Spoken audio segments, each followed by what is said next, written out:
اعوذ باللہ من الشیطان الرجیم بسم اللہ الرحمن الرحیم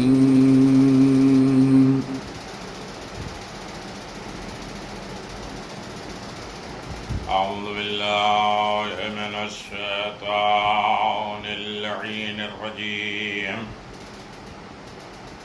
بسم اللہ الرحمن الرحیم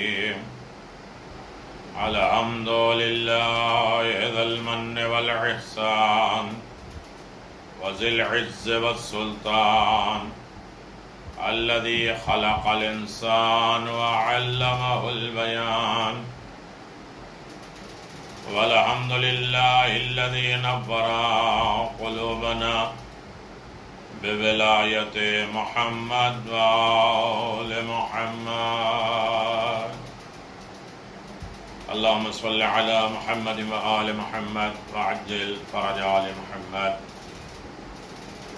والحمد للہ الذی جعلنا من المتمسکین بولایت علی بن ابی طالب وسیدت الجلیلت المخدومت المحرومت عن حق میراث ابیہا وعلى الحسن والحسین سید شباب اہل جنہ وعلى آلہ الطیبین الطاہرین المعصومین المنتجبین خصوصا لا سیما علی الحق الجدید وطلعت الرشید امام المنتظر المہدی عجل اللہ تعالی فرجہ الشریف اللہم صل علی محمد وآل محمد ولعنت اللہ علی اعدائہم من الآن الى قیام یوم الدین آمین یا رب العالمین اما بعد فقد قال اللہ تبارک وتعالی فی محکم کتابہ المبین وہو اصدق الصادقین وقولہ الحق بسم اللہ الرحمن الرحیم من عمل صالحا من ذکر او انثى وهو مؤمن وقال ایضا ومن يعمل من الصالحات من ذكر أو أنثى وهو مؤمن فأولئك يدخلون الجنة ولا يظلمون نقيرا صلوات الله اللهم صل على محمد وآل محمد اور جو بھی نیک اعمال انجام دے گا چاہے وہ مرد ہو یا عورت بشرطے کہ وہ صاحب ایمان ہو تو ان کو جنت میں داخل کر دیا جائے گا اور ان پر ذرہ برابر ظلم نہیں کیا جائے گا۔ مولا کائنات امیر المؤمنین علی بن ابی طالب علیہ السلام کا ارشاد گرامی ہے الجنت جزاء کل مؤمن محسن، جنت ہر نیک عمل انجام دینے والے صاحب ایمان کی جزا ہے۔ یقیناً جو نیک اعمال انجام دیتے ہیں مومن ہیں، اور مومن کے لیے اللہ تبارک و تعالیٰ نے بہترین جزا رکھی ہے، بہترین ثواب رکھا ہے، اور یہ ثواب انسان کو کہاں ملے گا؟ جنت میں ملے گا۔ جنت میں جانے کے پہلے کچھ مراحل ہیں، کچھ منزلیں ہیں جہاں سے ہو کے ہمیں جانا ہے، اور وہ بڑے سخت دشوار کن مراحل ہیں، منزلیں ہیں، آسان نہیں ہے۔ ہم بڑے اچھے خواب دیکھتے ہیں جنت جنت جنت، جنت سے پہلے ہمیں سخت سفر سے گزرنا ہے، ہمیں مسائل سے دوچار ہونا ہے، اور مسائل زندگی انسان کی آسان نہیں ہے۔ لہذا ہم ایصال ثواب کا سہارا لیتے ہیں اپنے مرنے والے کے لیے، امام حسین کی مجلسوں کے ذریعے فاتحہ، قرآن، دعا، اچھائیاں، نیکیاں، صدقات، کار خیر، خوبیاں، ان تمام چیزوں کے وسیلے سے اپنے مرحومین کو جنت کے جو راستے ہیں، مراحل ہیں، منزلیں ہیں، اس کو آسان بنانے کے لیے قبر کی منزل آسان ہو جائے، برزخ آسان ہو جائے، برزخ سے قیامت آسان ہو، اور قیامت سے عود اور وعد اور معاد اور اس کے بعد پلٹانا، مبعوث ہونا، یہ سب آسان ہو جائے۔ خوش نصیب وہ افراد ہیں کہ جو ایسے وقت میں اپنے مرحومین کو فراموش نہیں کرتے، اپنے مرحومین کو یاد کرتے ہیں۔ ان میں آج ایک نام مرزا نور حیدر کی طرف سے مرزا حیدر علی ابن قاسم حسین، مرحومہ افشانی بیگم بنت سجاد علی کی طرف سے ایصال ثواب کی مجلس ہے۔ آپ جتنی باتیں بھی سنیں انہی مرحومین کے صدقے میں سنیں اور سوچتے رہیں کہ ان کو بہترین اجر و ثواب ملے۔ یہ مجلسیں تھوڑی دیر کے لیے ختم ہو جائیں گی، لیکن یہ نیکیوں کا تذکرہ ہمیشہ باقی رہے گا، مرنے والے کو ہمیشہ اس کا اجر و ثواب ملتا رہے گا۔ اور یہ موضوع ایسے ہیں کہ جو کم ڈسکس ہوتے ہیں، کم بیان ہوتے ہیں، لہذا میں اکثر گزارش کرتا رہتا ہوں کہ ایصال ثواب کی مجالس زندوں کے لیے زیادہ مفید ہوتی ہے چجائے مرنے والے کے لیے۔ زندہ اس سے عبرت حاصل کریں، اس سے نصیحت حاصل کریں، اس سے پیغام لیں، اس سے نصیحت حاصل کریں، اور اس کے بعد اپنی زندگی کو منظم بنائیں، مطہر بنائیں، تر و تازہ بنائیں، سجائیں، سنواریں، تاکہ یہ منزل، یہ راستہ بڑا آسان ہو سکے اور ان منازلوں سے ہم اچھی طرح گزر سکیں۔ آخرت کی منزلیں یہ اس بات کے موضوع بنایا گیا ہے کہ جہاں انسان اسے آسان نہ سمجھے۔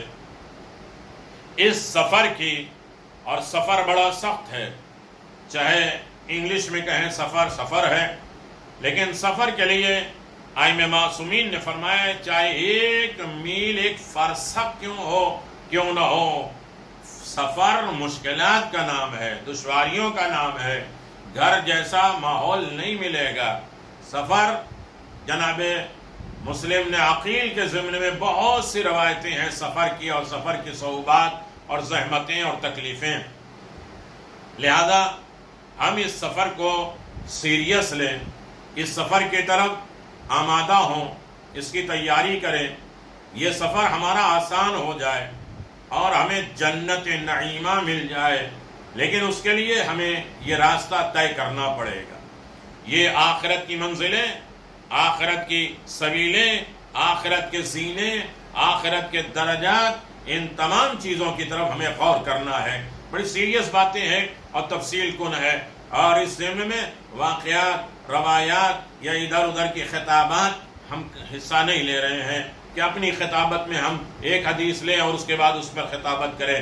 ہم زیادہ مرحوم کے ایصال ثواب کے ذرائع فراہم کر رہے ہیں، اور جو بانی مجالس ہیں، سوگوار ہیں، ان کے لیے بہترین اجر و ثواب مہیا کرا رہے ہیں، تاکہ یہ نیکیاں ان کی نسلوں میں باقی رہے، جس طرح وہ اپنے مرحومین کو یاد کرتے ہیں، ان کے واجبات ادا کرتے ہیں، حقوق الناس، حقوق العباد، حقوق اللہ کہ وہ پورا کرنے کی کوشش کر رہے ہیں۔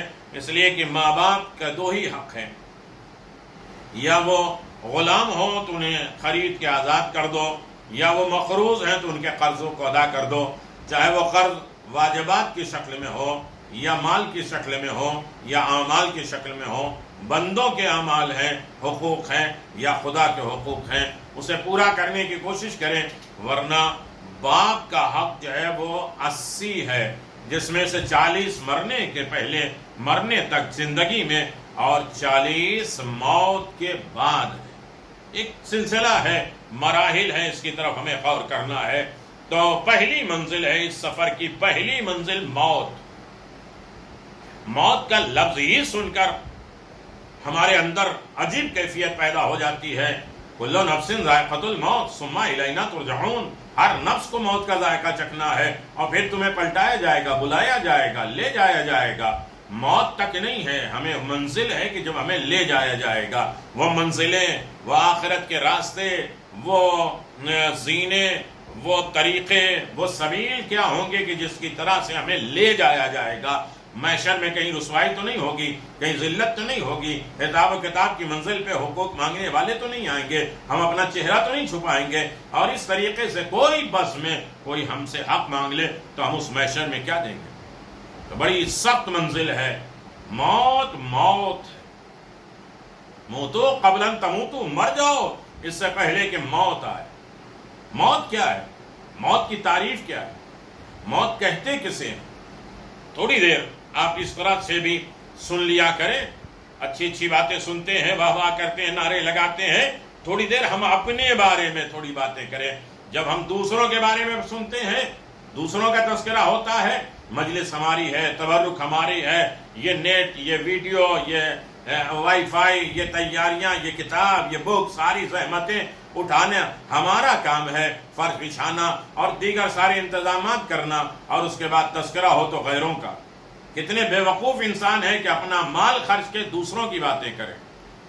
اس بارے میں انسان کو سیلفش ہونا چاہیے کہ ہمارا مال خرچ ہو رہا ہے تو ہمارا تذکرہ ہو، تو کم از کم ہم اپنے بارے میں غور کریں، ہم اپنے آپ کو منظم کریں، ہم اپنے آپ کو سنواریں کہ ایک دن ہمیں بھی کسی کے کاندھے پہ بلند ہو کے جانا ہے۔ تو آخرت کی منزل کیا ہے؟ موت کی تعریف کے بارے میں علماء میں اختلاف ہے کہ موت کسے کہتے ہیں۔ بعض موت کو امر وجودی اور بعض امر عدمی کہتے ہیں۔ ایک وجودی امر ہے اور ایک نہیں، جس میں کوئی وجود نہیں پایا جاتا، ایسا امر ہے۔ ریسرچ، تحقیق شدہ بات یہ ہے کہ موت امر وجودی ہے۔ اس صورت میں اس کی تعریف کی گئی ہے، الموت صفت وجودت مضادت للحیات۔ اللہ اکبر! موت ایک ایسی وجودی صفت ہے جس کا وجود ہے، نہ دکھائی دے لیکن روزانہ اس کا مشاہدہ کر رہے ہیں۔ موت ایک وجودی صفت ہے، کوالٹی ہے، جو حیات کی ضد ہے، اپوزٹ ہے، زندگی کے اگینسٹ ہے، اپوزٹ ہے۔ موت ایک چیز ہے، جس طرح حیات ایک چیز ہے اسی طرح موت بھی ایک چیز ہے۔ قرآن مجید میں اللہ تبارک و تعالیٰ نے سورہ ملک میں اعلان فرمایا، تبارک الذی بیدہ الملک وہو علی کل شیء قدیر الذی خلق الموت والحیات لیبلوکم ایکم احسن عملا۔ 29ویں پارے میں بابرکت ہے وہ ذات جس کے قبضہ قدرت میں تمام کائنات کی باغڈور ہے۔ بیدہ الملک، ہاتھ میں ہے، ہاتھ یعنی قدرت، ہاتھ یعنی طاقت، ہاتھ یعنی اختیار، ہاتھ یعنی شجاعت، چار معنی ہیں۔ پاک و پاکیزہ وہ ذات ہے جس کے قبضہ قدرت میں، جس کے ہاتھ میں ملک ہے۔ کیسا ملک ہے؟ وَهُوَ عَلَى كُلِّ شَيْءٍ قَدِيرٌ، وہ ہر چیز پر قدرت رکھتا ہے۔ کون خدا؟ الذی خلق الموت والحیات لیبلوکم ایکم احسن عملا، وہی پروردگار ہے جس نے موت کو پیدا کیا ہے، حیات کو پیدا کیا ہے۔ کیوں پیدا کیا ہے؟ تاکہ اس کے ذریعے تمہارا امتحان لیا جا سکے کہ تم میں اچھے عمل کرنے والا کون ہے، بہتر عمل کرنے والا کون ہے، اکثر عمل نہیں۔ اللہ نے اکثریت میں کوئی چیز نہیں مانگی ہے، اور اکثریت ناز کرنے کے لائق بھی نہیں ہے کہ ان کی پارٹی بڑی ہے، وہ لوگ مجمع بڑا ہے، ان کے فالوور زیادہ ہیں، ان کے ماننے والے زیادہ ہیں۔ اکثریت ہمیشہ گھاٹے میں رہی، سوائے جناب آدم کے دور میں، جہاں اکثریت فائدے میں جناب آدم، جناب حابیل، جناب حوا، اور ایک نالائق نکلا قابیل۔ اس وقت اکثریت اچھی ہے، باقی اس کے بعد زمانے میں جتنے بھی دور آئیں گے اس میں اکثریت ہمیشہ گھاٹے میں رہے گی۔ اور قرآن مجید میں اکثریت کی اللہ نے مخالفت کی ہے۔ اکثریت قابل قادر نہیں ہے، اکثریت ناز کرنے کے لائق نہیں ہے، اکثریت کو اللہ جہنم میں ڈال دے گا۔ تو عزیزان محترم، کیوں پیدا کیا ہے؟ تاکہ تمہارا امتحان لے کہ تم میں اچھا عمل کرنے والا کون ہے۔ ایک سجدہ ہو جو اسلام کی بقا بن جائے، ایک ضربت ہو جو ثقلین کی عبادت سے وزنی بن جائے، ایسے بظاہر مختصر عمل لیکن ساری اکثریت پہ غالب ہو، اسے علی کہتے ہیں۔ ایک صلوات پڑھ دے، محمد و آل محمد، اللہم صلی علی محمد و آل محمد وعجل فرج آل محمد۔ مومنین کرام، یہ سال ثواب کی مجلس ہے، لہذا مرحومین کے لیے ہمیں فاتحہ دعا، صلوات اور یہ تدبر، تفکر، غور و فکر، منزلیں، مراحل، ان کے بارے میں ہمیں غور کرنا ہے۔ موت بڑی سخت چیز ہے، موت آسان نہیں ہے، موت تحفے چاہتی ہے، ملک الموت تحفے چاہتے ہیں، قبر تحفے اور گفٹ چاہتے ہیں، روح تحفہ چاہتے ہیں۔ ہر منزل پہ ہمیں کچھ نہ کچھ لے کے جانا ہے، یہ سفر آسان نہیں ہے۔ پہلی منزل یہ سفر کی ہے جو ہمیں برزخ تک جانا ہے، برزخ سے قیامت تک جانا ہے، قیامت سے ہمیں محشر تک جانا ہے، اور اس کے بعد حساب و کتاب اور فیصلہ ہوگا کہ جنت میں جا رہے ہو یا جہنم میں جا رہے ہو۔ جو بھی نیک عمل کرتا ہے، من عمل صالحا من ذکر او انثی وہو مومن، جو بھی مومن، مرد عورت بھی نیک عمل کرے گا، شرط یہ کہ وہ مومن ہو، فلا نحیینہ حیاتا طیبہ، ہم اسے مرنے نہیں دیں گے، اسے بہترین حیات دے دیں گے۔ لیکن کب؟ جب موت آ چکی ہوگی، موت کا مرحلے سے گزر چکے ہوں گے، قبر کی زندگی گزر چکی ہوگی، برزخ کے عالم گزر چکے ہوں گے، قیامت تک کی وہ منزلیں، وہ تمام صعوبتیں اور زحمتیں اور نعمتیں، برکتیں، جو کچھ بھی ہے اس مراحل سے گزرنے کے بعد محشر میں جا کے حساب و کتاب ہوگا کہ تم جنتی ہو یا جہنمی ہو۔ پہلی منزل بڑی سخت ہے موت کی۔ ہم بڑے آسان سمجھتے ہیں فلاں آدمی مر گیا ہے، لیکن بہت بڑا سفر کر کے گیا ہے۔ اللہ اکبر! اس آیت میں زندگی اور موت کی تخلیق کا تذکرہ ہے۔ موت بھی پیدا کی گئی ہے، زندگی بھی پیدا کی گئی ہے۔ وہ الگ بات ہے کہ پہلے موت کا تذکرہ ہے، پھر حیات کا تذکرہ ہے، یہ بتلانے کے لیے کہ دنیا ابھی مر رہی ہے، جیے گی۔ کمال تو وہ ہے کہ ایسا مرو جس کے بعد اچھی زندگی ہو۔ میں ایک جملہ کہتا ہوں، اگر آپ توجہ کر لیں میرے عزیزو، جو اچھا جی نہیں سکتا وہ اچھا مر نہیں سکتا۔ اچھا مرنے کے لیے اچھا جینا پڑتا ہے۔ ایسے جیو تاکہ موت کے بعد اچھی زندگی ہو، یا ایسے مرو کہ اس کے بعد اچھی زندگی مل جائے جہاں کبھی موت نہ آئے۔ تو میرے عزیزو، موت مخلوق ہے، حیات بھی مخلوق ہے، لیکن یہاں موت پہلے ہے، حیات بعد میں ہے۔ اور یہی وجہ ہے کہ اگر اس بارے میں غور کیا جائے کہ اللہ ہر جگہ پہ قرآن مجید میں حیات پہلے اور موت بعد میں تذکرہ کرتا ہے، لیکن یہاں موت پہلے حیات بعد میں، یہ تو کچھ ایک اور بھی عجیب ہے کہ یہاں بیدہ الملک کہا ہے کہ جن کے ہاتھ میں قبضہ قدرت ہے۔ بات آ گئی ہے تو ایک جملہ سن لیجئے کہ وہ ہیں جن کے ہاتھ میں ملک ہے، وہ کرتے کیا ہیں؟ پہلے موت دیتے ہیں، پھر حیات دیتے ہیں تاکہ تمہارا امتحان لیا جا سکے، تم اچھے عمل کرنے والے ہو۔ تو ید کیا ہے؟ ید اللہ۔ علی کو اگر ید اللہ سمجھنا ہے تو ایک جملے میں سمجھ لیجئے میرے عزیزو، تاکہ یہ مرحلے آسان ہو جائے۔ موت سخت ہے، لیکن علی جہاں آ جاتے ہیں وہ موت بھی ہار جاتی ہے، اور ملک الموت سے پہلے علی ابن ابی طالب آتے ہیں۔ ان کے چہرے کی زیارت کرنے میں مومن اتنا راضی و خوش ہو جاتا ہے کہ وہ یہ کہتا ہے، اللہ اکبر، یہ کہتا ہے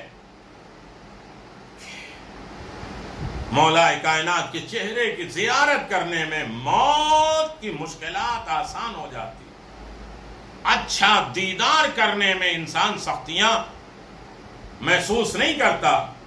جناب یوسف نے دنیا کو یہ بتا دیا، زلیخا چاقو چھری اور جو ہے نیبو یا سیب لے کے عورتوں کو دیتی ہیں کہ جب یوسف گزرے تو تم لوگ نیبو یا سیب کو کاٹ دینا۔ سب نے اپنی اپنی انگلیاں کاٹ دی۔ پوچھا گیا یہ انگلی کٹ گئی، خون بہ رہا ہے، تمہیں محسوس بھی نہیں ہے؟ کہا اچھی چیز کی دیدار میں ہم اپنی تکلیف کو بھول گئے۔ تو میرے عزیزو، موت بڑی سخت ہے، بڑی مشکل ہے، لیکن جب علی کا دیدار ہو تو یہ ساری مشکلیں ہمارے سامنے سے اتر جاتی ہیں، ختم ہو جاتی ہے۔ اسی لیے مومن مسکراتا رہتا ہے، موت چلی جاتی ہے۔ کچھ لوگ بے چین تڑپتے رہتے ہیں، موت ہے، کہ جو زیارت امیر المومنین کرتا ہے وہ موت کی تکلیفوں کو محسوس نہیں کرتا۔ صلوات بر محمد و آل محمد۔ دوسری ایک بات میں گزارش کر دوں کہ وہ پاک و پاکیزہ جس کے ہاتھ میں ملک ہے، موت کو تھوڑا آسان بناتے ہوئے، مشکلات میں مشکل کشا کو یاد کرتے ہوئے، اس سال ثواب کے ضمن میں ہم اپنے مرنے والے کی قبر، موت، حیات، سب کے بارے میں امیر المومنین سے وابستہ ہو جائے۔ عزیزو، وہ ہے جن کے ہاتھ میں ملک ہے، وہ کرتا کیا ہے؟ پہلے موت دیتا ہے، پھر حیات دیتا ہے، تاکہ تمہارا امتحان لیا جائے۔ اب تو واقعہ تلاش کرنا پڑے گا، وہ ہاتھ کہاں ہے؟ خانہ کعبہ ہے۔ کسی کو طواف کے درمیان امیر المومنین نے ایک تماچا مارا، دوسرے خلافت تک یہ مقدمہ پہنچا، دوسرے خلیفہ نے آواز دیا، مولا آپ جانتے ہیں طواف میں کسی کو آپ نے تماچا مارا، جہاں بال نہیں توڑ سکتے، اپنے آپ کو کوئی اذیت تکلیف نہیں دے سکتے، تو مولا فرماتے میں نہیں مارتا تو کسی کو اختیار بھی نہیں ہے مارنے کا، اس لیے کہ محافظ کعبہ ہم ہیں، حرمت کعبہ کے پاسبان ہم ہیں۔ کہا ہوا کیا ہے؟ کہا یہ طواف میں غلط نگاہ رکھ رہا تھا اور میں نے تماچا مارا، تو دوسرے خلیفہ کھڑے ہوئے اور اس کے بعد اس سے کہتے ہیں کہ میں کیا کروں، اللہ کی آنکھ نے دیکھا اور اللہ کے ہاتھ نے مارا، عین اللہ نے دیکھا ہے، ید اللہ نے مارا ہے، یعنی یہ بات ثابت ہو گئی کہ علی ید اللہ ہے، جن کے قبضے میں، ید کے معنی ہی ہے قدرت، اختیار، شجاعت، کنٹرول، ساری چیزیں ہیں۔ تو اب یہ کیسے معلوم ہو کہ جس کا ہاتھ میں ملک ہوتا ہے وہ موت دیتا ہے، حیات دیتا ہے، ورنہ پہلے حیات پھر موت۔ لیکن وہ واقعہ یاد کرو کہ لوگوں نے پلان بنایا کہ ہم اپنے زندہ کا جنازہ پڑھوا لیتے ہیں، امیر المومنین سے کہتے ہیں اس کا نماز جنازہ پڑھا دو، مولا فرماتے پڑھا دوں، کہاں پڑھا دیجئے، تو اب دیکھو پڑھا تو مذاق کے طور پہ اسے اٹھانے گئے تو مردہ پایا۔ یہ موت پہلے دیتے ہیں، جب وہ لوگ معافی تلافی کرنے لگے تو پھر اسے زندہ کر دیا کہ علی ابن ابی طالب وہ صاحب اختیار ہے، خدا کی قدرت کو دیکھنا ہے تو علی ابن ابی طالب کی قدرت کو دیکھو کہ جو علی اتنا پاورفل ہے اس کا خالق کتنا پاورفل ہوگا، یہ علی اتنے قدرت مند ہیں تو ان کا خالق کتنا قدیر اور مطلق ہوگا۔ ایک صلوات پڑھ دیں، محمد و آل محمد وعجل فرج آل محمد۔ سامعین کرام، ناظرین کرام، مجالس سید الشہداء میں آپ حضرات تشریف فرمائیں، تو بات یہ چل رہی تھی کہ زندگی اور موت کی تخلیق کا تذکرہ اس آیت میں ہے۔ عدم محض کی تخلیق نہیں ہوتی، جو چیز ہے ہی نہیں اس کے کیسے بنایا جائے؟ اگر موت امر عدمی ہوتی تو لفظ خلق قرآن میں نہیں آتا، موت کوئی چیز ہوتی ہی نہیں تو اسے کیسے خلق کیا جاتا؟ یہ امر وجودی ہے جسے خلق کیا گیا۔ موت یقیناً بدن اور روح کے تعلق کو ختم ہونا ہے، جہاں بدن اور روح میں جدائی ہو جائے اسے موت کہتے ہیں۔ بڑی سخت منزل ہے، آسانی نہیں ہے۔ موت کس طرح سے ناک سے نکلتی ہے، پاؤں سے نکلتی ہے، بدن سے نکلتی ہے، ہینڈ سے نکلتی ہے، اور کس طریقے سے مراحل سے گزرنے کے بعد موت آتی ہے، یہ پہلا منزل، پہلا مقام، پہلی آخرت کے لیے قدم اٹھانا بڑا مشکل ہے۔ بدن اور روح کے تعلق کو ختم کر دینا موت کا نام ہے۔ روح اور بدن کے تعلق کو بے شمار تشبیہات کے ذریعے ظاہر کیا گیا ہے، جیسے ملا، کشتی۔ موت ایسا ہے جیسے کشتی کو ملا کے اختیار سے جدا کر دیا گیا ہے۔ کشتی اب ملا جو چلانے والا اس کے اختیار میں ہے ہی نہیں، کنٹرول میں نہیں ہے۔ اللہ اکبر۔ روح وہ چراغ ہے جو ظلمت کدہ بدن کو روشن کرتی ہے۔ روح نکل گئی، بدن ویران ہے، بے جان ہے، جس میں کوئی چراغ نہ ہو۔ جب اس کو جدا کیا جائے گا تو پھر تاریک ہو جائے گی، اندھیری زندگی ہو جائے گی۔ علاوہ بری یہ تعلق اس طرح نہیں کہ روح بدن میں حلول کرتی ہے، روح بدن میں اتر جاتی ہے، یعنی بدن کے اندر داخل ہوتی ہے، اس لیے کہ داخل انٹری یا ایگزٹ، داخل یا خارج ہونا روح کے لیے زیبا نہیں ہے، روح کے لیے خوبصورتی نہیں ہے، روح کی اچھائی نہیں ہے، بلکہ صرف تعلق رکھتی ہے، اور اسی تعلق کے ٹوٹ جانے کا نام موت ہے۔ روح اور جسم کا تعلق ٹوٹ جائے، ختم ہو جائے، اس کا نام موت ہے۔ میرے عزیزو، بدن سے الگ ہو جانا، روح کا جدا ہو جانا، اسی کو موت کہتے ہیں۔ ہم پر واجب ہے کہ ہم یہ اعتقاد رکھیں، یہ عقیدہ رکھیں کہ موت باذن خدا آتی ہے۔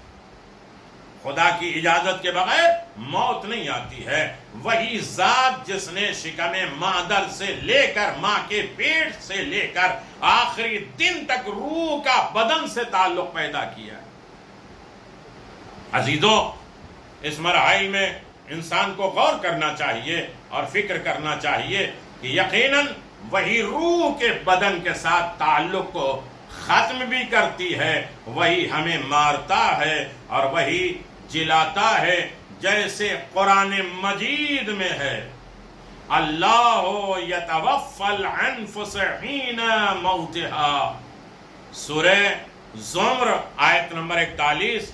اللہ ہی نفس کو موت دیتا ہے، بدن کو موت دیتا ہے، نفس کو مردہ کر دیتا ہے، لیکن روح تو امر ربی ہے، اسے موت نہیں آئے گی۔ اسی لیے ایصال ثواب ہوتے ہیں کہ بدن تو قبر تک جا کے ختم ہو جاتا ہے، نفس برزخ تک جا کے ختم ہوتا ہے، لیکن روح یہ امر الہی ہے، اللہ نے اس میں روح ڈالی ہے، روح ہمیشہ زندہ ہے۔ تو جس طرح اپنے مرنے والے بندوں کو جسم زندہ رہتا ہے تو ہم کھانے پینے، اچھائیاں، آرام، سکون کے اسباب فراہم کرتے ہیں، اسی طرح روح زندہ ہے، اپنے مرنے والے کے روح کی غذا ہمیشہ مسلسل بھیجتے رہنا چاہیے۔ یہ الگ بات ہے کہ روح کھانا پینا نہیں کھاتی ہے، روح وسیلہ چاہتی ہے، روح نیکیاں چاہتی ہے، روح اچھائیاں چاہتی ہے، روح کنیکشن اور رابطہ آل محمد کا چاہتی ہے، تاکہ نقص اور عیب کو دور ہو اور روحانیت انسان کے اندر پیدا ہو جائے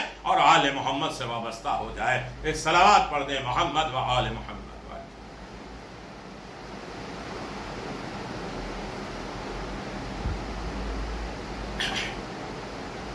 اللہم صلی علی محمد و آل محمد۔ بعض جاہل، ان پڑھ لوگ، نہ پڑھنے والے عوام عزرائیل کو برا کہتے ہیں، ملک الموت کو برا کہتے ہیں، اور دشمن سمجھتے ہیں کہ وہ ہماری اولاد کو ہمارے اولاد سے چھینتا ہے، ہمارے باپ کو ہم سے چھین رہا ہے، ہماری اولاد کو ہم سے چھین رہا ہے۔ یہ نہیں سمجھتے کہ وہ تو پروردگار عالم کی طرف سے اس کام پہ مامور ہے، اللہ کی طرف سے اس کام کے لیے اسے خلق ہی کیا گیا ہے، اور اللہ کی طرف سے اسے اس کام کے لیے بھیجا گیا ہے، اور وہ اللہ کے آرڈر کو فالو کر رہا ہے، اللہ کی وہ اطاعت کر رہا ہے۔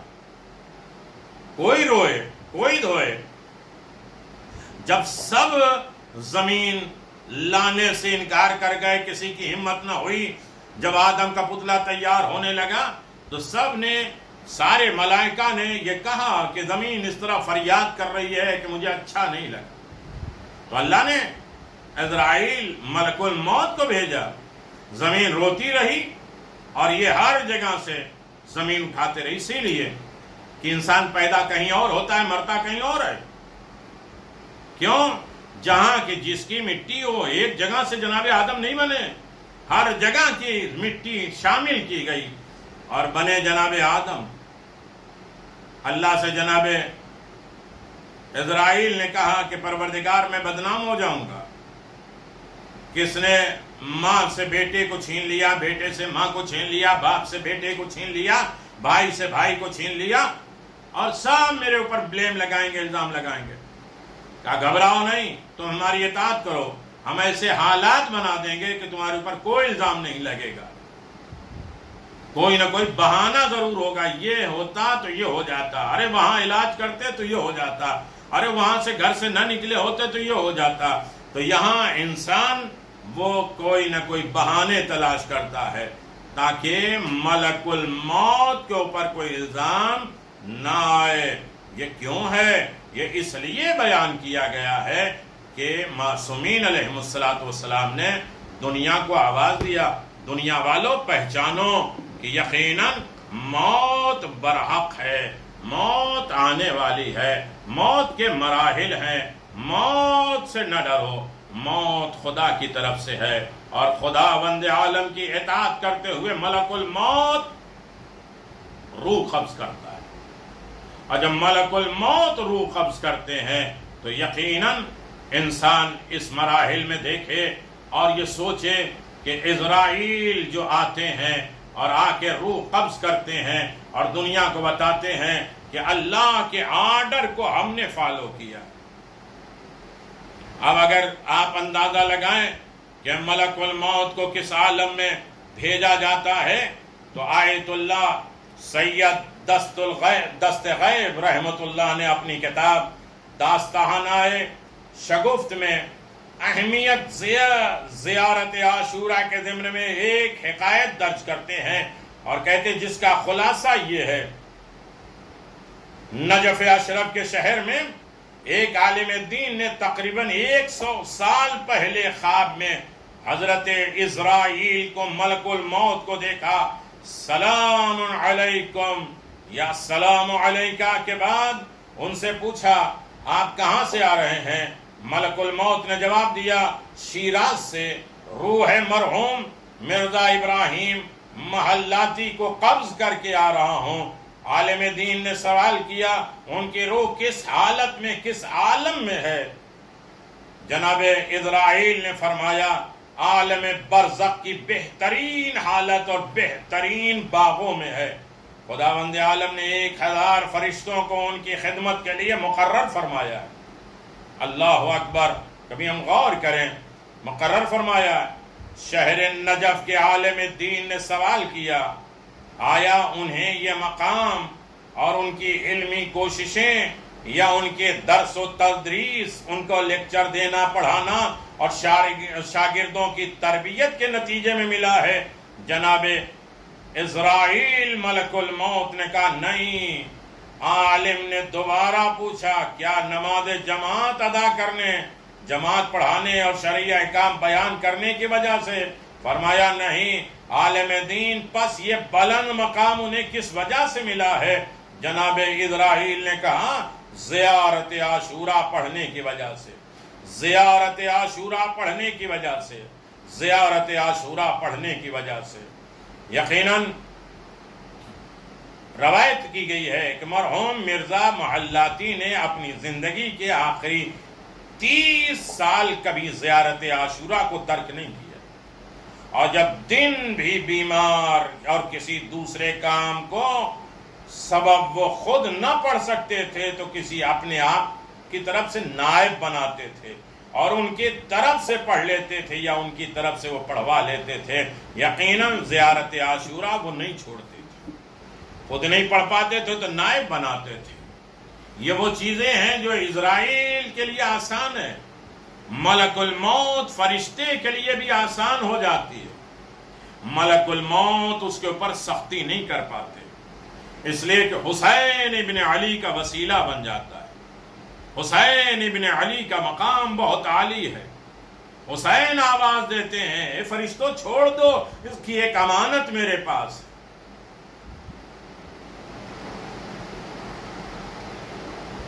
مجلس ہو رہی ہے اور یہ کھڑا ایک آدمی گریا کر رہا ہے، نیچے ایک آدمی بیٹھا ہے گناہگار ہے، لیکن اس کے سر پہ غم حسین کی وجہ سے نکلنے والا آنسو بیٹھے ہوئے فرد کے سر پہ گرا ہے، جس کی وجہ سے کہا کہ آگ میں وہ سر نہیں جلے گا جس میں غم حسین کی وجہ سے آنسو اس کے سر پہ گرا. اللہ اکبر. حسین ابن علی خود جہنم کی طرف سے بلاتے ہیں، آواز دیتے کیا اختیار ہے، دیکھیے موت کے اوپر، روح کے اوپر حسین ابن علی. جو چیز نہیں ہے وہ بھی اختیار حسین ابن علی رکھتے ہیں. 1 دیا 2 دیا 7 بیٹے دے دیے اور جیسے گناہگار کو سینے سے لگا کے شفا دے دی، بخش دیا اور نجات دے دیا. کتنے لوگوں کو حیات حسین ابن علی نے دی.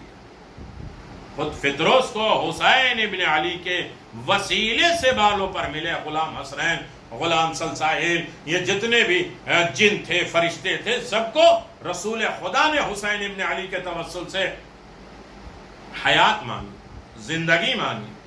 تو لہذا حسین ابن علی کہتے ہیں لاؤ یہ میرا ہے، میری پرس. مجلس ہو رہی ہے، اس نے ایک مرتبہ آہ کہہ دیا. مجلس ہو رہی ہے، یہ رو دیا تھا. مجلس ہو رہی ہے، اس نے غیر قوم ہونے کے باوجود مجلس کا تبرک بن رہا ہے، اس نے وہ آگ بجھنے والی تھی جا کے پھونک دیا، آگ کو روشن کر دیا، کھانا پک گیا، تبرک بڑھ گیا، تو اس کو بشارت ہوئی کہ وہ سیدہ کی کنیز بن گئی، اس لیے کہ عزاداری اور عزاداروں کی خدمت کرنے والا عمل کبھی رائگاں اور برباد نہیں ہوتا ہے۔ ایک مومن ایک مومنہ کی ایصال ثواب کی مجلس ہے، جن کی اولاد کو انہوں نے اتنا عالی بنایا، عزادار بنایا کہ آج اپنے والدین کی طرف سے ایصال ثواب کی مجلس منعقد کر رہے ہیں۔ خوش نصیب ہیں کہ آج وہ اپنے مرحوم کے کام آ رہے ہیں، ان کے واجبات ادا کرنے کی کوشش کر رہے ہیں، ان کے حقوق الناس، حقوق العباد کی طرف آمادہ ہیں۔ عزاداروں، بڑا مشکل کام ہے موت کو یاد کرنا۔ کربلا والوں نے یاد کیا ہے، موت کو سامنے سے دیکھا ہے، اور ہر ماں یہ آواز دے رہی کل قربانی کا دن ہے، سب سے پہلے تمہیں قربان۔ بچوں کو آمادہ کرتے ہیں، تم لیٹ نہیں جانا، ان سے پہلے تم شہید ہونا، ان کے پہلے تم شہید ہونا، جاؤ اور اپنی قربانی کو اپنے آقا کے اوپر قربان کرو۔ بیٹا موت کس طریقے سے تمہارے نزدیک آ، موت ہمارے نزدیک شہد سے زیادہ شیریں ہے۔ راستے میں جناب علی اکبر علیہ السلام نے آواز دیا، بابا کیوں رو رہے ہیں؟ کہا ہم جا رہے ہیں، موت ہماری طرف آ رہی ہے۔ کہا بابا ہم حق پر ہیں؟ کہا بالکل حق پہ ہیں، ہمارا دین، ہمارا مذہب، ہماری نقش قدم، ہمارا نام ہی حق ہے، جو ہمیں لے گا وہ حق ہی حق لے گا۔ کہا پھر کیا ہے، ہم حق پر ہیں، موت آ جائے تو کوئی پرواہ نہیں۔ کربلا والوں نے بھی موت کو ہرا دیا، شکست دے دی۔ جنگ احزاب، جنگ خندق آج مکمل ہوئی، فتح یاب ہوئی۔ امیر المومنین نے عامر ابن عبدود کو مارا سینے پہ سوار ہو کے، جہاں موت سب کے سرانے اور سب کے سروں پہ بول رہی تھی، کوئی سر اٹھانے کے لائق نہیں تھا۔ ڈرے سہمے افراد علی ابن ابی طالب کی طرف دیکھ رہے تھے۔ پیغمبر نے فرمایا جاؤ، من لہذا الکلب، اس کتے کے مقابل میں کون جائے؟ علی ابن ابی طالب گئے اور اعلان فرمایا کل کا کل ایمان جا رہا ہے، کل کے کل کفر کی۔ ہر طریقے کی موت کو شکست دی ہے آل محمد نے، تو اپنے چاہنے والے کو بھی اسی طریقے سے حیات جاویدانی دیتے ہیں مولا، اور آواز دیتے ہیں موت سے خوفزدہ نہ ہونا، موت سے نہ ڈرنا، ملک الموت سے پہلے ہم علی آتے ہیں۔ اور یہ بتلانے کے لیے حارث حمدان کہ جب بھی کوئی مرتا ہے، مومن، منافق، کافر، ہم سب کے سرانے آتے ہیں۔ مولا مومن کے سامنے آئیے، مومن کے سرانے آئیے، اس نے مصیبتیں، زحمتیں، تکلیفیں برداشت کی ہیں، یہ کافر اور منافق کے سامنے کیوں؟ کہ ان کے سامنے اس لیے آتے ہیں کہ جب موت کے وقت کوئی اور نہیں آ سکتا تو حساب و کتاب، منزل، نجات کے لیے کون آئے گا سوائے علی ابن ابی طالب۔ تم نے دشمنی کی ہے علی سے تو یہ دیکھو نتیجہ کیا ہے، تم نے علی سے دوستی کی ہے تو اس کا اثر اور نتیجہ اور اثر اور اس کا صلہ کیا ہے؟ جو دنیا میں مصائب اٹھائے ہیں، علی کے کہنے پر عمل کیا ہے۔ موت بڑی سخت منزل ہے، لیکن واسطہ آل محمد کے بہت آسان ہے۔ آل محمد آ کے کہیں گے تو تو پریشان نہ ہو، تم نے بڑی زحمتیں برداشت کی ہیں، بڑی قربانیاں دی ہیں، بڑے حالات تمہارے خراب تھے، لیکن آج ہم آ گئے ہیں تمہارے سپورٹ کے لیے، تمہاری مدد کے لیے ہم حاضر ہو گئے ہیں۔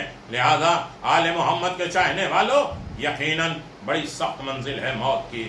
حقانیت اسلام اور پیغمبر کی نبوت کی تصدیق، قرآن مجید خدائی کتاب ہونے کی دلیل کی بنا پر موت موت موت کا تذکرہ ہے، لیکن وہی حیات کا تذکرہ ہے، بااختیار افراد کا بھی تذکرہ ہے جنہوں نے موت کو بھی ہرا دیا اور زندگی کو جلا دیا، جن کی محبت ہی حیات ہے، جن کا تذکرہ بھی حیات ہے، اور جن کے نام پہ مر جائے تو شہید ہے، اختیار ہے، چاہے بستر پہ مرے۔ جو محبت آل محمد پہ مر جاتا ہے وہ شہید مرتا ہے۔ شہید زندہ ہوتے ہیں، رزق الہی بھی پاتے ہیں، لہذا روزانہ ایصال ثواب ہونا چاہیے آل محمد کی محبت میں مرنے والے۔ میرے عزیزو، اس سے بڑھ کر کیا کیا جائے؟ کل دنیا کا بچہ بوڑھا اور امیر غریب لولا لنگڑا بھی ہاتھ سے چھو کر چلے جاتے ہیں، سادات رفیع الدرجات کو دیکھ کر یقین کرتے ہیں۔ ایک سے بیمار، مصیبت زدہ، پریشان، جوان، اچھے خاصے، ہٹے کٹے سب مر رہے ہیں، جس کے بارے میں ہمیں یقین بھی نہیں ہو رہا ہے کہ وہ موت ان کے نزدیک بھی آ جائے، لیکن ساری تسلی و تشفی کربلا والوں کو دیکھ کے ہو جاتی ہے، کربلا والوں کے تذکرے کو سن کر ہو جاتی ہے۔ میرے عزیزو، روز عاشوراء زمین کربلا پر صرف ایک بیمار علیل باقی رہ گیا تھا۔ سید سجاد بیمار نہیں تھے، کیسے غم کو برداشت کیا؟ حکمت الہی ہے۔ کون کہتا ہے سید سجاد بیمار تھے؟ بیمار نہیں تھے۔ سید سجاد کے خطبوں سے کوفہ ہل گیا، ذہن کے بیمار سمجھے تھے کہ یہ بیمار ہے۔ ایسے وقت میں بھی حیات بانٹی ہے سید سجاد نے، زندگیاں بانٹی ہے، نجات دی ہے سید سجاد نے، کبھی صحیفے کاملہ کے ذریعے، کبھی راستے کوفہ اور شام میں دعاؤں کے ذریعے، کبھی رحمتوں کے ذریعے، کبھی پیغامات کے ذریعے، کبھی معجزات کے ذریعے، کبھی اثر انداز کے ذریعے۔ بہت سے واقعات ہیں سید سجاد نے کس طریقے سے قافلے کو سنوارا۔ لیکن حکمت کے اعتبار سے سید سجاد بیمار، لیکن ہائے بیمار علیل، جبکہ سید سجاد بڑے شجاع بہادر تھے۔ حسین کے پاس 4 ہی تو بہادر تھے، جناب عباس، جناب عبداللہ، جناب مسلم بن عقیل، جناب امام زین العابدین۔ ایک کو مدینہ چھوڑا، عبداللہ مکے تک آئے، ان کو مدینہ واپس کیا۔ یا محمد حنفیہ بڑے بہادر تھے، کو مدینہ چھوڑا۔ مسلم بن عقیل کوفہ گئے۔ 2 بہادر جناب عباس زین العابدین بچے۔ جناب زین العابدین کو جناب زینب سلام اللہ علیہ کے حوالے کر دیا، عباس کو اپنے ہاتھ میں رکھا۔ عباس، یہ کربلا نہیں ہے۔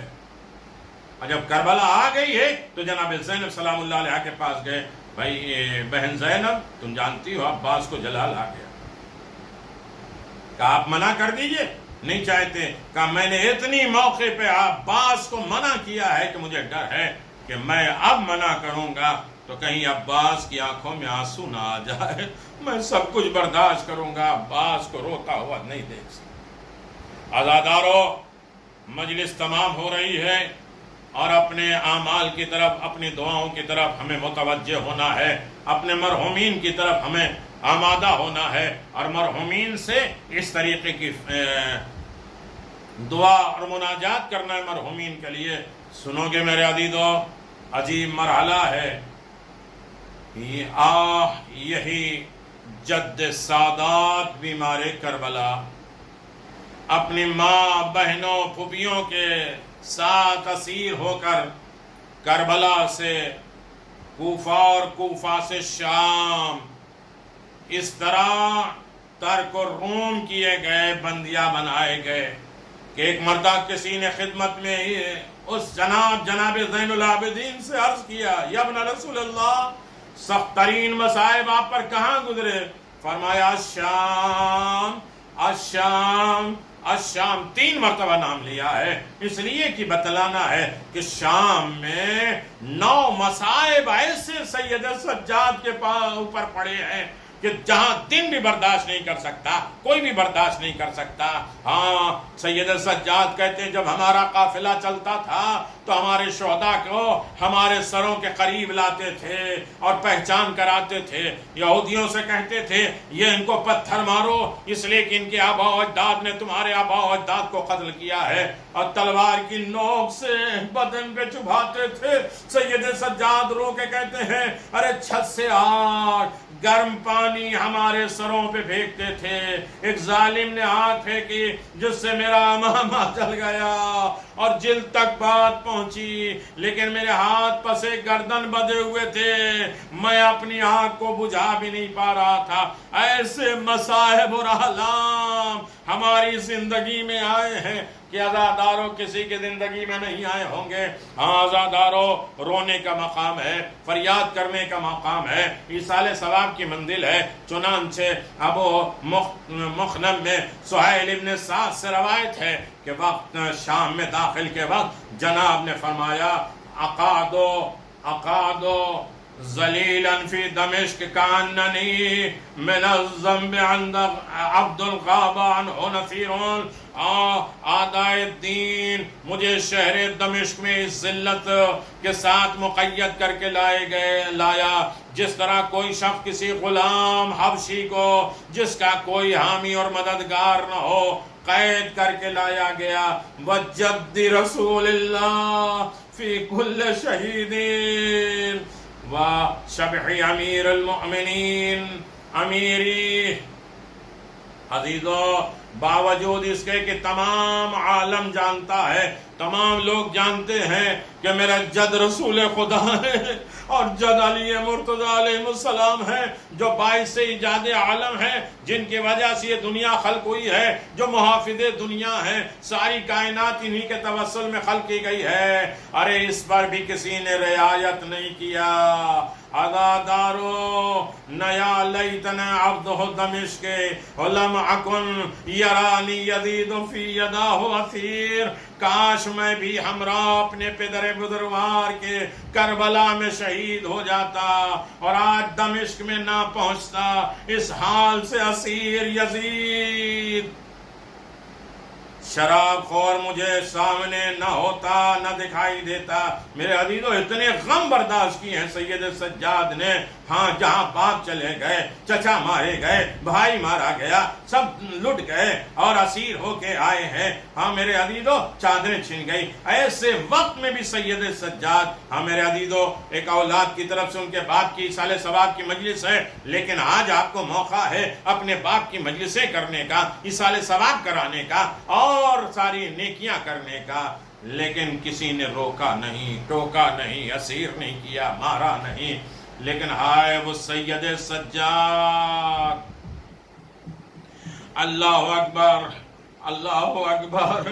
حضرت فرماتے ہیں ہم 12 نفر اہل بیت رسالت کے ایک رسن میں بدے ہوئے تھے. اس وقت کے حال میں ابن نما لکھتے ہیں کہ اہل حرم کو دیکھ کر یزید نے اپنے ملازموں سے کہا قد آتیتکم بے امام عین بنات علی و فاطمہ. ارے تم لوگ چند کنیزیں لے کر آئے ہو اور دختر علی و فاطمہ کہاں ہیں؟ قالوا هذه زینب هذه ام کلثوم بنات علی و فاطمہ. ان اشقیاء نے کہا اے یزید یہ زینب ام کلثوم دختران علی و فاطمہ ہے. الا لعنت اللہ علی قوم الظالمین سیعلم الذین ظلموا ای منقلب ینقلبون. انا للہ و انا الیہ راجعون ردا بقضائہ و تسلیما لعمرہ. پروردگار ہماری اس قلیل سی عبادت کو قبول فرما. پروردگار اسے قلیل نہیں بلکہ کثیر میں شمار فرما. پروردگار اسے احسن جزا کے ساتھ محشور فرما. اے میرے کریم پروردگار تمام فتنے آفات اور بلاؤں سے ہمیں محفوظ فرما. عزت و کامرانی کی زندگی مرحمت فرما. تمام فتنے آفات اور بلاؤں سے ہمیں محفوظ فرما. ہر عالم میں ہمیں پریشانیوں اور دشواریوں سے محفوظ فرما. ہر عالم میں ہمیں سکون قلب اطمینان عطا فرما. اللہ ان مرحومین کی مغفرت فرما, زندوں کی حفاظت فرما اور اپنے حفظ و امان میں رکھنا, اور مومنین کو زیادہ سے زیادہ توفیق عنایت فرما کہ وہ اپنے مرحومین کو یاد کر سکیں اور اپنے زندوں کو یاد کر سکیں, اور یقیناً ہر طریقے کے عبادت میں انہیں خالص اور زندگی بسر کرنے کی توفیق عنایت فرما. آپ حضرات سے گزارش ہے کہ ان مرحومین کی مغفرت کے لیے, ان کے درجات کی بلندی کے لیے اور اپنے اپنے تمام سکون اطمینان کے لیے, حفظ و امان کے لیے, نسلوں کو آباد و شاد کے لیے سورہ مبارکۃ الفاتحہ.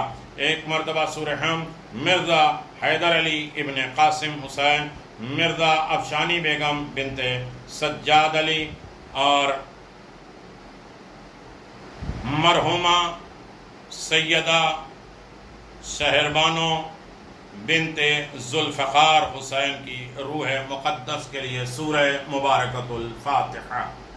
اللہم صلی علی محمد وآل محمد۔ بسم اللہ الرحمن الرحیم۔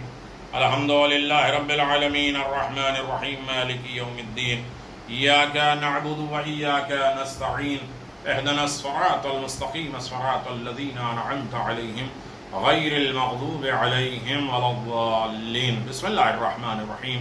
قل هو اللہ احد اللہ الصمد لم یلد ولم یولد ولم یکن له کفوا احد۔ بسم اللہ الرحمن الرحیم۔ قل هو اللہ احد اللہ الصمد لم یلد ولم یولد ولم یکن له کفوا احد۔